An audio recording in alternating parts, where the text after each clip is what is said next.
কিরে বন্ধু, কই তুই? আজকে স্কুলে এলি না? ওই তাড়াতাড়ি বাইরে আয়, বিড়ি কামো। আর ওই যে আরেকটা কথা, এই যে তোর খাদিজার কথা জিগাইলাম না, যে খাদিজার কাছে আমার কথাটা কইছিলি মামা? এই ছেলে, তুমি আমারে লাইনে আসলে অবশ্যই কল দিবা। যদি কল না দাও তাহলে আমি তোমার বাসায় যাবো। আর তুমি আমারে এই নাম্বার কোথায় পাইছো আমারে জানাইবা।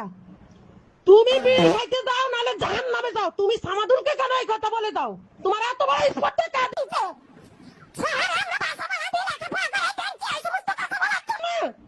তোমার এত বড় স্পর্ধা কার দিছে বেয়াদব? আর তুমি কোনারে খাদিজার কথা যাও। খাদিজা বাচ্চা আমার ছেলের স্কুলে পাঠাই পড়তে, খাদিজা মাদিজার নাম্বারে কথা বলার জন্য না। আমি আসতেছি স্কুলে, জানোয়ারের বাচ্চারা যা শুরু করছো, বেয়াদবের বাচ্চারা, আমার বুলার যদি কোনো ক্ষতি হয় তোকে সত্যি